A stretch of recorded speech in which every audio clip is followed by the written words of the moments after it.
Episode 47. Palani தன் அறையில் அமர்ந்து பயங்கரமாக ஏதோ யோசித்து கொண்டிருந்தார். இதை பார்த்து சத்யவேணி, என்னங்க நீங்க இங்கே தான் இருக்கீங்களா? இன்னும் நீங்கள் ரெடி ஆகாமல் என்ன பண்ணிட்டு இருக்கீங்க? பாருங்க, வீட்டில் கெஸ்டெல்லாம் வர ஆரம்பிச்சிட்டாங்க.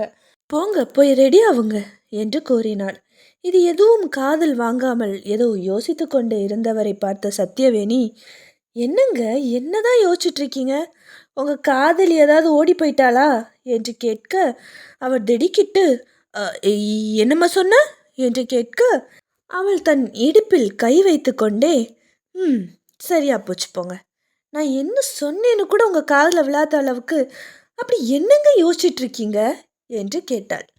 அப்போது பழனி அவள் கையை பிடித்து அருகில் அமர வைத்து, எங்கள் போலீஸ் ஸ்டேஷனில் ஒரு கேஸ் வந்துச்சு, பல மாதத்துக்கு முன்னாடி வந்தது. அது என்னன்னா, ஏதோ ரிச்சுவல் பண்ணுறாங்க, சூனியம் வைக்கிறாங்க, இந்த மாதிரி ஒரு கம்ப்ளைண்ட் வந்துச்சு. நாங்களும் எல்லா இடத்துலையும் பல மாதமாக தேடணும். ஆனால் யார் பண்ணுறா, எதுக்கு பண்ணுறான்னு எங்களுக்கு எந்த க்ளூவும் கிடைக்கவே இல்லை. இன்றைக்கி காலையில் நம்ம சந்தோஷ் எனக்கு ஃபோன் பண்ணி, எங்கள் போலீஸ் ஸ்டேஷனில் இருக்க சில போலீஸை கூட்டிகிட்டு நம்ம ஊர் எல்லையில் இருக்க காட்டுக்கு வர சொன்னான். நாங்களும் அங்கே போனோம். அவன் என்ன சொன்னான்னா, ஏதோ ஒரு பிணம் கிடக்குன்னு சொன்னான். சரி, அது என்னன்னு பார்க்கலான்னு நாங்களும் என்னோட குரூப்பை கூட்டிகிட்டு அங்கே போனோம். நிச்சயமாகவே அங்கே போன எங்கள் எல்லாத்துக்குமே ஒரு அதிர்ச்சி இருந்தது. எங்கள் கண்ணு முன்னாடியே அந்த கங்கா கூட 12 பேர் சில ரிச்சுவல்ஸை செஞ்சிட்டு இருந்தாங்க. அதுவும் ஒரு பாத்டப் நிறைய ரத்தத்தை ஊற்றி என்னெல்லாமோ பண்ணிகிட்டு இருந்தாங்க. நாங்கள் அவங்கள உடனே கையும் காலவுமா பிடிச்சோம். அதுக்கு சந்தோஷ் தான் காரணம் என்று கூறினார். இதை கேட்ட சத்யவேணி, என்னங்க சொல்கிறீங்க, சந்தோஷ் பிடிச்சானா? இது நல்ல விஷயந்தான், ஆனால் அவனுக்கு எப்படி இதெல்லாம் தெரியும் என்று கேட்க, அதுதாம்மா எனக்கும் தெரில. நாங்கள் பல மாதமாக தேடிக்கிட்டு இருக்கோம், எங்களுக்கே கண்டுபிடிக்க முடியல. ஆனால் சந்தோஷ் எப்படி கண்டுபிடிச்சான், அவனுக்கு எப்படி தெரியும், அதுதான் எனக்கு புரியாத ஒரு புதிராகவே இருக்கு சத்யவேணி என்று கூறினார். என்னங்க சொல்கிறீங்க, காலையிலேருந்து அவன் நம்ம வீட்டு ஃபங்க்ஷன் வேலையில் ரொம்ப பிஸியாக இருந்தானே, அவன் எப்போ காட்டுக்கு வந்தான் என்று யோசித்து கொண்டே, சரி விடுங்க, அவன் எப்படியாவது கண்டுபிடிச்சிருப்பான், உங்களுக்கே தெரியும்ல, அவன் பெரிய பெரிய விஷயங்களை ரொம்ப சிம்பிளாக முடிச்சிடுவான் என்று சிரித்து கொண்டே கூறினாள் சத்யவேணி. இதை கேட்ட பழனியும், அது என்னமோ உண்மைதாம்மா என்று கூறி சிரித்தார். அப்போது அர்ஜுன் வந்து, அம்மா நீங்கள் செஞ்சது நியாயமே இல்லைம்மா, நான் உங்கள் மேலே செம கோபமாக இருக்கேன், நான் உங்ககிட்ட பேச மாட்டேன் என்று கூறினான். சத்யவேணி அவனை புரியாமல் பார்த்துவிட்டு, டே செல்லம், ஏண்டா அம்மா என்னடா பண்ண என்று கேட்க, நீங்கள் எல்லாருக்கும் பிடிச்ச ஸ்வீட்டும் பண்ணியிருக்கீங்க, ஆனால் எனக்கு பிடிச்ச ஸ்வீட்டை மட்டும் நீங்கள் மறந்துட்டீங்கல்ல, போங்கம்மா, நான் உங்ககிட்ட சண்டை என்று கோபித்து கொண்டான்.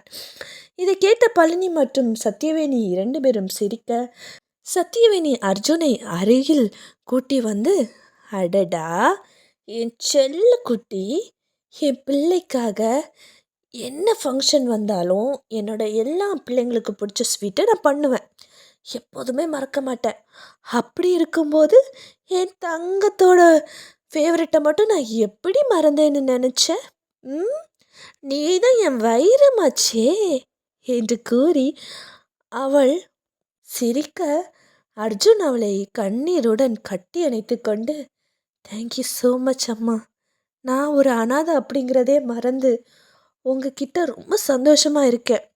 சஹானா அக்கா, சஞ்சனா அக்கா, சந்தோஷ், நீங்கள், அப்பா எல்லாரும் எனக்காக இருக்கீங்கல்ல, அவங்களுக்கு நீங்கள் எவ்வளோ இம்பார்ட்டன்ட் கொடுக்குறீங்களோ அதையே தான் எனக்கும் கொடுக்குறீங்க. எந்த டிஃப்ரென்ஸும் காமிச்சதே கிடையாது. காலேஜில் எந்த ஸ்டூடெண்ட்ஸும் என்கிட்ட சேர மாட்டாங்க. நான் நல்லா படிப்பேன், ஆனால் என்னோடய அப்பீரியன்ஸ் யாருக்குமே பிடிக்காது. சந்தோஷ் மட்டும்தான் என்கிட்ட பேசினான்.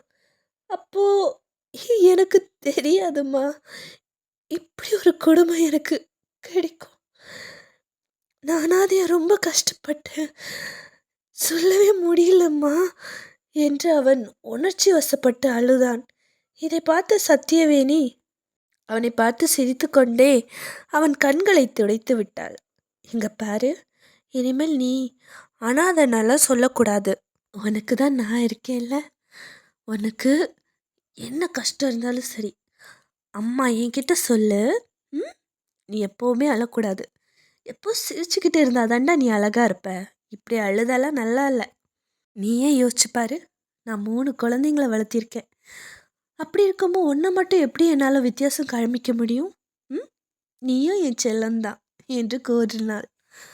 அம்மா, இந்த நன்றிக்கடனை நான் எப்படி தீர்க்க போறேன்னு தெரில என்று கூற, டேய் ஏன்டா இப்படி பெரிய பெரிய வார்த்தையெல்லாம் பேசுகிற?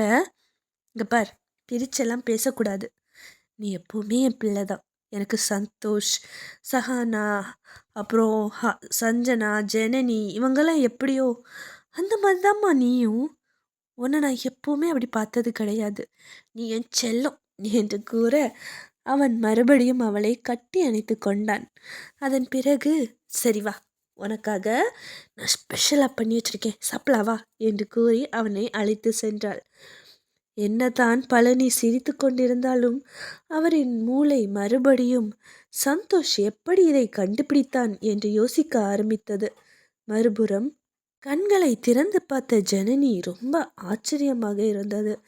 ஏனென்றால் ஜனனி அவள் ரொம்ப நாளாக ஆசைப்பட்டு கொண்டிருந்த ஒரு விலை உயர்ந்த நெக்லஸை, ஒரு ஜிமிக்கையும் அவன் வாங்கி வந்திருந்தான்.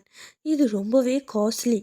டேய், இது ரொம்ப காஸ்ட்லியாச்சே, நீ எப்படிடா வாங்கின என்று அவள் கேட்க, ஹலோ மேடம், இது காஸ்ட்லி தான், நான் வாங்கியிருக்கேன் தான். இது எப்படி வந்தது, எதுக்காக வந்தது அதெல்லாம் யோசிக்காத. என் மனைவிக்காக முதலாக நான் ஆசையாக வாங்கி தந்திருக்கேன். இதை நீ போட்டுக்கோ, ரொம்ப அழகா இருப்ப என்று கூறி சிரித்து கொண்டே அவளுக்கு அதை போட்டு விட்டான். அவள் ரொம்ப சந்தோஷமாக தன்னையே மறந்து சிரித்தாள். மறுபுறம் போலீஸ் ஸ்டேஷனில் கங்கா மற்றும் பூர்ணிமாவை பயங்கரமாக விசாரித்து கொண்டிருந்தார்கள். இதில் கங்கா வாயை திறக்கவே இல்லை. அவள் எவ்வளவோ அடித்து உதைத்து கேட்டும் அவள் எதுவுமே சொல்லவில்லை. அந்நேரம் பூர்ணிமாவிடம் போய், இங்க பாருங்க, கங்கா வாய் திறக்கவே மாட்றா. நீங்க உண்மையை சொல்லலை அப்படின்னா உங்க குழந்தைக்கு அம்மா இல்லாம போயிடும், பார்த்துக்கோங்க. உங்களுக்கு ஆயுள் கால தண்டனை வழங்கப்படும். அதுக்கப்புறமா உங்களால் எப்போவுமே வெளியில் போக முடியாது, புரிஞ்சுதா என்று கூற பூர்ணிமாவுக்கு கொஞ்சம் பயம் வந்தது. ஏனென்றால் அனு ரொம்ப சின்ன குழந்தை. அவள் தன் அம்மா இல்லாமல் எப்படி இருப்பாள்? ஆகையால் போலீஸ்காரர்களிடம் கங்கா வாய் திறக்கவில்லை. ஆனால் பரவாயில்லை, ஆனால் நான் நடந்தது எல்லாம் சொல்லுவேன் என் குழந்தைக்காக என்று அவள் யோசித்தாள். மறுபுறம் குழந்தையை கையில் வைத்துக்கொண்டு சஞ்சனா விளையாடி கொண்டிருந்தாள். அப்போது சொந்தக்காரங்கள் எல்லாரும் அங்கே வர வீடு கலகல என்று இருந்தது. அப்போது ஜனனி மற்றும் சந்தோஷ் தயாராகி கீழே வந்தார்கள். அவர்கள் பார்ப்பதற்கே ரொம்ப அழகாக இருக்க அர்ஜுன் சந்தோஷிடம் ஓடி போய் பேசி கொண்டிருந்தான். அப்போது, உனக்கு கொஞ்சமாச்சும் அறிவு இருக்கா? இப்போ உன் ஃப்ரெண்டு கிடையாது, இப்போ அவனோட ஹஸ்பண்ட். எங்களுக்கும் கொஞ்சம் ப்ரைவசி வேணும், எங்களுக்குள்ள 1000 இருக்கும், 3வது ஆள் நீ எதுக்கு வர? அறிவு கெட்ட நாயே நாயே என்று திட்ட ஆரம்பித்தாள் ஜனனி. இதை கேட்டு டென்ஷனான அர்ஜுன், ஹீதாபுடா, ஒரு நாயை பற்றி ஒரு பேய் பேசுது. இங்கே பாரு ஜனனி, அவன் உனக்கு ஹஸ்பண்ட் ஆகிறதுக்கு முன்னாடி எனக்கு ஃப்ரெண்ட் ஆயிட்டான். அதனால எனக்கு தான் முன்ன உரிமை. சொல்லப்போனால் நீ தான் என்கிட்ட கேட்டுட்டு அவன்கிட்ட பேசணும் என்று அர்ஜுன் கூறினான். ஜனனி முறைக்க 2 பேரும் சண்டைக்கு நடுவில் சிக்கிக்கொண்டு என்ன செய்வதென்று தெரியாமல் முழித்து கொண்டிருந்தான் சந்தோஷ். அந்நேரம், உங்கள் 2 பேரோட சண்டையை முடிச்சிங்கன்னா நான் கொஞ்சம் பேசலாமா என்று சஞ்சனா கேட்க அவன் சிரித்து கொண்டே கண்டிப்பா என்று கூறினான். உடனே சஞ்சனா, என்னோட இல்லை இல்லை இல்லை நம்மளோட செல்ல பாப்பாவுக்கு பேர் வைக்க விழாவுக்கு வந்திருக்க எல்லோருக்கும் ரொம்ப ரொம்ப ரொம்ப நன்றி.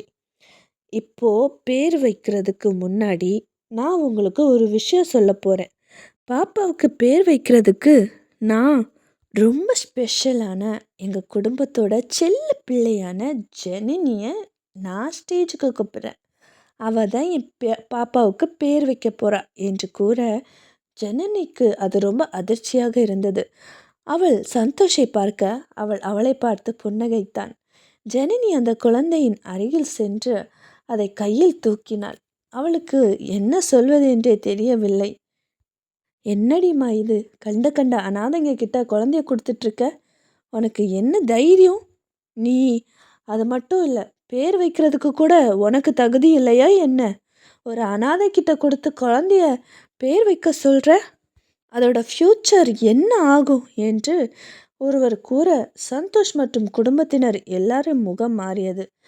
அந்நேரம் யாரை பார்த்து அனாதைன்னு சொன்னீங்க? அவ ஏன் பொண்ணு, ஏன் பொண்ணை பார்த்து அனாதைன்னு சொன்னீங்க என்று ஒரு குரல் கேட்டது. எல்லோரும் திரும்பி பார்த்தார்கள். எல்லாரின் முகத்திலும் அதிர்ச்சி. மறுபுறம் பூர்ணிமா போலீஸ்காரரிடம், இங்கே பாருங்க, நான் எல்லா உண்மையும் சொல்லிடுறேன். கொஞ்சம் மாதத்துக்கு முன்னாடி தான் நான் நம்ம ஊரில் இருக்க மாரியம்மன் கோயிலுக்கு வந்தேன். அங்கே தான் நான் கங்காவை சந்தித்தேன். இப்போ அவங்க என்னை பார்த்துட்டு என்கிட்ட பேசினாங்க, நானும் பேசினேன். ஆனால் சில நாளுக்கு அப்புறமா அவங்க என்கிட்ட வந்து சில ரிச்சுவல்ஸை பற்றி பேசினாங்க. இது பண்ணால் சாகா வரம் கிடைக்கும்னு சொன்னாங்க. அதை கேட்டு நான் ரொம்பவே பயந்துட்டேன். அது பண்ணுறதுக்கு ஒரு நல்ல மனுஷனோட ரத்தம் வேணும்னு சொன்னாங்க. எனக்கு அது எதுவுமே புரியலை. நான் இதை செஞ்சால் எனக்கு 1 கோடி ரூபாய் தரதா சொன்னாங்க. 1 கோடி ரூபாய் எனக்கு கிடச்சிருச்சுன்னா என் பொண்ணை பெரிய ஆளாக்குறதுக்கும் ஸ்கூலில் படிக்க வைக்கிறதுக்கும் அவளை நல்லபடியாக வளர்க்குறதுக்கும் எனக்கு காசு இருக்குன்னு நான் நினச்சேன். என்னால் அவளை வசதியாக வளர்க்க முடியும்னு நான் நினச்சேன். அதனால தான் நான் அந்த பூஜையில் கலந்துக்கிட்டேன். அதுக்கப்புறம் தான் அவங்க பியூசோலாக இருக்க ஒரு பையனை தேடினாங்க. அந்த பையன் ரொம்ப நல்லவன். சொல்லப்போனால் அவனால தான் இன்றைக்கி நாங்கள் 2 பேரும் உயிரோடு இருக்கோம். சொல்லப்போனால் அந்த பையன் யாருன்னு எனக்கு ஃபஸ்ட்டு தெரியாது. அதுக்கப்புறம் தான் அவங்க தேர்ந்தெடுத்த பையன் சந்தோஷ்னு எனக்கு தெரிஞ்ச உடனேயே நான் அவங்க கிட்ட சொன்னேன். அவங்க ரொம்ப சின்ன பையன், அதெல்லாம் வேணாம் அப்படின்னு. அதுக்கு கங்கா ரொம்ப கோபம் வந்துச்சு. அவங்க என் காலில் பாம்பு வச்சு என்னையும் என் பொண்ணையும் கொல்ல பார்த்தாங்க. அதுக்கப்புறம் என்ன பண்ணி என்னை காப்பாற்றினானே எனக்கு தெரில. அந்த பையன் எங்கள் 2 பேர்த்தையும் காப்பாற்றிட்டான். அதுக்கப்புறமா என்ன மிரட்டுறதுக்காக பாபா சங்கர் கூட சேர்ந்து ஜனனியை கடத்தி நிறைய வீடியோஸ் எடுத்தாங்க. ஒருவேளை சந்தோஷ் உயிரோடு இருக்கான் அப்படின்னா கண்டிப்பாக இந்த வீடியோ அவனுக்கு உதவும் அப்படின்னு அவங்க யோசித்தாங்க. அதுக்கு காரணமே ஜனனி சந்தோஷ்காக என்ன வேணாலும் செய்வாள். அதே போல் சந்தோஷ் ஜனனிக்காக என்ன வேணாலும் செய்வான். அது எல்லாருக்குமே தெரியும். எனக்கு சந்தோஷை பழி வாங்கணுன்னெல்லாம் எந்த ஒரு இதுவும் இல்லை. ஆனால் நான் என் பொண்ணுக்காக தான் இவ்வளோவும் செஞ்சேன். இது எனக்கு என்னன்னே தெரியல. அவங்க என்னை மிரட்டி தான் அதுக்கப்புறமா எல்லாமே என்னை பண்ண வச்சாங்க. பூர்ணிமா கண்ணீருடன் சொல்லி முடித்தாள். போலீஸ்காரர்கள் இது எல்லாத்தையும் ரெக்கார்ட் செய்தார்கள். அதன் பிறகு கங்கா தான் பூர்ணிமாவை மிரட்டி இந்த வேலையெல்லாம் செய்ய வைத்திருக்கிறாள் என்று தெரிந்து கொண்ட உடனேயே பூர்ணிமாவை வெளியில் விட்டு விட்டார்கள். அவள் கையில் 50 லட்சம் ரூபாய் கொடுத்து, இங்கே பாரு, இந்த காசை வச்சு உன் பொண்ணை நல்லா படிக்க வை, அப்புறம் அவளுக்காக கொஞ்சம் சேமி, அவளுக்கு என்ன தேவையோ அதெல்லாம் நீ பண்ணி கொடு என்று ஒரு அதிகாரி கூற அவள் கையெடுத்து கும்பிட்டு நன்றி கூறி வெளியில் சென்றாள். அங்கே குழந்தை அனு நின்று கொண்டிருந்தாள்.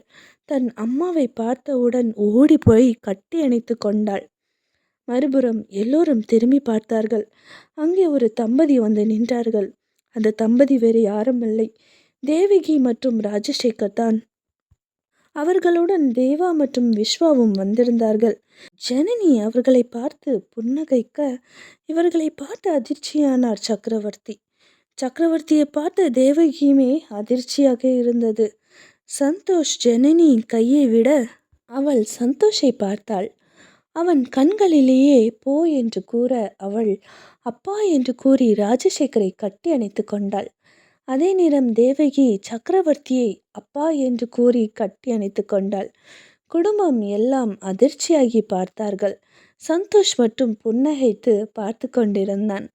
மீண்டும் சந்திப்போம்.